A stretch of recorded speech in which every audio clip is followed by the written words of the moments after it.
Hello दोस्तों, अस्सलाम वालेकुम। कैसे आप लोग? मैं उम्मीद करता हूँ कि आप लोग मस्त होंगे और जहाँ भी रहे खुश रहे, आबाद रहे। तो दोस्तों, मेरा नाम मंसूरी तूफान राउटर नेपाल से। आप देख रहे हैं देहाती पर रिएक्शन। तो दोस्तों, आज के वीडियो बहुत ज़्यादा इन्फॉर्मेटिव और लाजवाब वीडियो लेकर आ गया हूँ। तो दोस्तों, वीडियो के आखिर तक जरूर देखने की कोशिश कीजिएगा। आज का वीडियो का टाइटल है गुरु आचार्य जी से एक लड़का ने सवाल करता है कि गुरु जी, हम लोग मूर्ति पूजा क्यों करें? पहले के हिंदू लोग तो मूर्ति पूजा नहीं करते थे, मूर्ति पूजा कब से स्टार्ट हुआ? तो गुरुजी ने क्या जवाब देते हैं, चलो वीडियो में देखेंगे।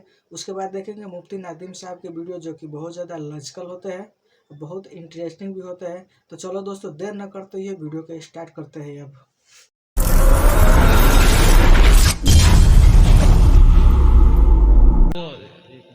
जैसे वो जब रामायण हुई थी, जब माँ सीता को रावण के पास लेके आ रहे थे, तो सीता जी माँ राम जी के पैर छूने लगी, तो उन्होंने राम जी ने सीता माँ कंधे रोकते हुए बोल दिया कि मतलब बोले कि मैं आपके ही आशीर्वाद से मैं अभी तक जीवित हूँ। तो बोले कि राम जी बोले कि राम रमाय सत्यम अस्ति, यानी कि तुम राम को नहीं, तुम राम के राम को प्रणाम करो। तो सर इसके तर्जुमे में क्या होगा? कौन ने बोला? सर उसमें उन्होंने बोला कि तुम्हारे उसमें लिखा हुआ है कि किसने बोला? सर वो आप एक काम करो, लोग कुछ भी बोले बेटा, एक बार रामायण उठा के देख लो ना, कि ये सारी चीजें जो बोल रहा है सामने वाला, अपने मन से भी तो कोई कुछ बोल सकता है। तो उन्होंने कहा ऐसा कुछ हो सकता है, मैं साफ साफ को लिखा। रामायण आप ना पुस्तक पहले रामायण खरीदो, गीता प्रेस गोरखपुर की 2 खंडों में वाल्मीकि रामायण आती है, बहुत ज़्यादा महंगी नहीं है, खरीद लो और पढ़ के देखो एक बार। जब आप पढ़ेंगे ना, क्या है, लोग वो बातें करते हैं कई बार जो शास्त्रों में लिखी ही नहीं है। तो सर वो बोलते हैं कि हमारे सामने वाले की सबसे पहले मूर्ति की पूजा किसने शुरू करी थी? वो बोलते हैं कि हमारे साथ मूर्ति की पूजा की कोई 5 उनके कोई महान बुजुर्ग थे, उन्होंने वश लोग ऐसे कुछ नाम बताते 5, सबसे पहले उन्होंने मूर्ति की पूजा करी थी तुम्हारे धर्म से पहले। किसने बोला? तो सर सामने लिखे हैं हमारे सर। सुनिए, मूर्ति पूजा सबसे पहले कहाँ से शुरू हुई सनातन धर्म में? सुनिएगा, सबसे पहली मूर्ति पूजा शुरू हुई प्रहलाद जी के बाद से। जब प्रहलाद जी के कहने से, खम्बे से, पत्थर के खम्बे से जब भगवान प्रकट भये, तो लोगों ने अवधारणाएं धारण कर ली कि जब प्रहलाद के लिए भगवान पत्थर से प्रकट हो सकते हैं, तो हम भी पत्थर की मूर्तियां बना करके पूजेंगे। तो प्रहलाद जी के बाद से फिर मूर्ति पूजा स्टार्ट हुई है, प्रहलाद जी के सतयुग की बात है ये। मुसलमान कहते हैं तुम मूर्ति की पूजा क्यों करते, मूर्ति बोलती नहीं, या मूर्ति खाती नहीं, या मूर्ति अपनी हेल्प नहीं कर सकती। तो ये सवाल मैं अल्लाह पर भी कर सकता हूँ कि अल्लाह भी बोलता नहीं, अल्लाह भी अपनी मदद नहीं कर सकता, और फिर आप अल्लाह पे क्यों मानते हो? फिर आप कहते हैं अल्लाह पे हमारा ईमान है, अकीदा है। तो हम कहते हैं मूर्ति पर हमारी आस्था नहीं, हमारी उस आकार पे आस्था है। हिंदी में वर्ड होती है, हम उसे बोलते हैं आस्था, आप उर्दू में बोलते हो अकीदा, है ना? तो हम ये कहते हैं कि हमारी आस्था उस आकार में है, उस पत्थर पे नहीं है। हम बेसिकली उस आकार की पूजा करते हैं। तो ये अगर मान लो कोई मुसलमान मुझे ये बोले कि मूर्ति पूजा मेरे इस्लाम धर्म के हिसाब से गलत है, तो मुझे उससे कोई प्रॉब्लम नहीं है। तो अगर वो बोलता है कि इलॉजिकल है और ये तुम लोग जो करते हो वो इलॉजिकल है, इसका कोई सर पैर नहीं है, तो ये मेरे समझ के बाहर है मुफ्ती साहब। ये सवाल पूछना था। देखिए, आपने जो अपनी बात रखी वो कुछ अजम्पशंस की बुनियाद पर रखी है। तो मसलन आपने ये बात कही कि अगर कोई मुसलमान ये कहता है कि एक मूर्ति अपनी मदद नहीं कर सकती, वो बात नहीं कर सकती, वो सुन नहीं सकती है, तो क्या आप इसको तस्लीम करते हैं कि एक मूर्ति जो है वो अपनी मदद नहीं कर सकती? आप इसको तस्लीम नहीं करते हैं?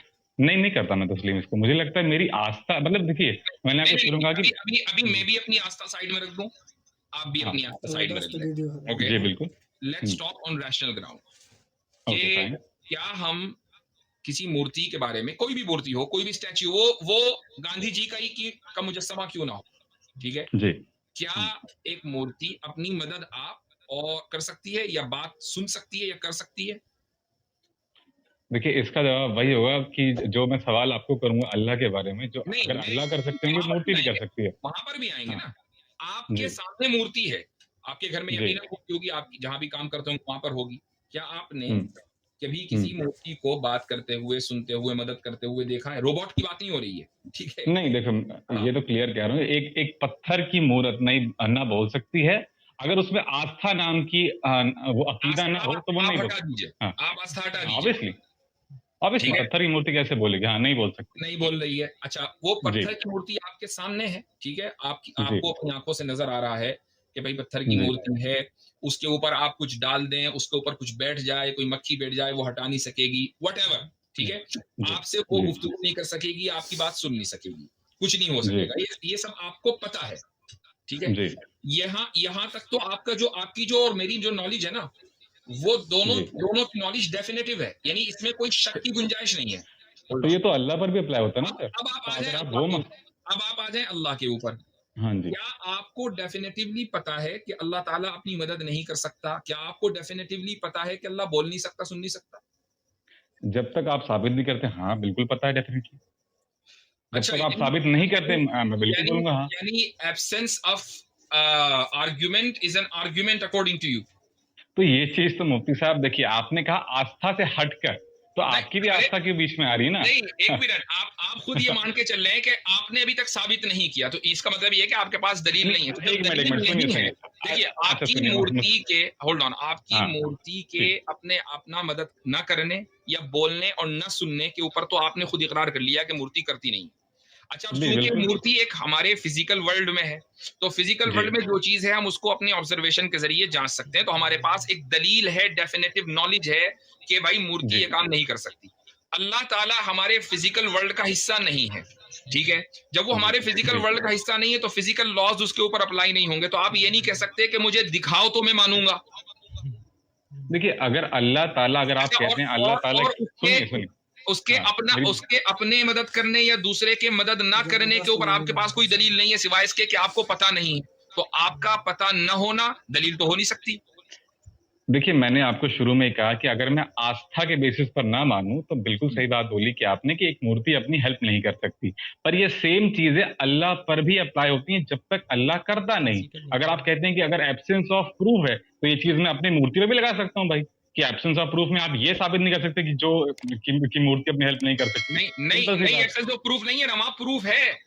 वो प्रूफ इस तरह है कि फिजिकल वर्ल्ड में जो चीजें होती हैं हम उनको ऑब्जर्वेशन की बुनियाद पर जज करते हैं, वहां तो प्रूफ है। तो मुफ्ती साहब, फिजिकल वर्ल्ड में अल्लाह को कैसे जज करेंगे आप? ये बताइए मुझे। अल्लाह को आपको वर्ल्ड के बाहर देखना पड़ेगा। फिजिकल वर्ल्ड का अल्लाह ताला हिस्सा नहीं है ना, वो तो फिजिकल वर्ल्ड का क्रिएटर है, उसको फिजिकल लॉस की बुनियाद पर आप जज करिए। एक मिनट, तो एक मिनट, अल्लाह तो इस्लाम के नजर से क्रिएटर है ना। अगर मान लीजिए अल्लाह के अलावा मैं बोल दूं सुपरमैन है, तो आप मान लेंगे सुपरमैन को? सुप्रीम बीइंग कहेंगे, सुपरमैन तो मैन हो गया ना, सुप्रीम बीइंग कहिए। अरे नाम उसका सुपरमैन है, पर मान लो सुपर बीइंग है नाम भी तो आप नाम उसका वो देंगे ना जो उसकी शान के मुताबिक हो। आप अगर किसी बादशाह को, होल्ड ऑन, आप अगर किसी बादशाह को, किसी प्राइम मिनिस्टर को कलर कहने लगे तो क्या ये सही होगा? उसका प्रोटोकॉल है। आप सुप्रीम बीइंग कहिए, हम मान लेंगे। हाँ, तो आप मैं बोलूं सुपरमैन न कहें क्योंकि वो मैन है। हाँ, मैं बोलूं अभी। अच्छा, मुझे एक बताइए, क्या अल्लाह को या गॉड को, क्या ये जो दुनिया की कोई भी चीज है उससे कंपेयर किया जा सकता है? आप मुझे बताइए। अगर नहीं किया जा सकता तो आपने प्राइम मिनिस्टर का कैसे एग्जांपल जोड़ लिया यहाँ पे? नहीं, ये आपको समझाने के लिए अल्लाह ताला से कंपैरिजन नहीं किया, ये आपको समझाने के लिए कंपैरिजन। देखिए, होल्ड ऑन, पुराने करीम में वाज़ेह ऐलान है कि लैसा कमिस्लिही शै, जो क्रिएटर है, जो खुदा है, जो सुप्रीम बीइंग है, उसकी कोई मिसाल नहीं है, उसकी कोई मिसाल नहीं, उस जैसा कोई नहीं है, ये मतलब है। लेकिन मसलन आपकी बात को समझाने के लिए अगर आपकी लैंग्वेज से ही मिसाल दी जाए तो वो हम आपकी मिसाल दे रहे हैं, अल्लाह की मिसाल नहीं दे रहे हैं। देखिए, ये तो वही बात होगी ना कि आप कह रहे हैं कि अगर मान लीजिए कुरान है और जब तक आप उसको, आपको में कोई मसला है? नहीं, मसला तो नहीं, पर मैं लॉजिक की बात कर रहा हूँ। Let's not talk about the words supreme being बोलिए, अगर आपको मसला नहीं है तो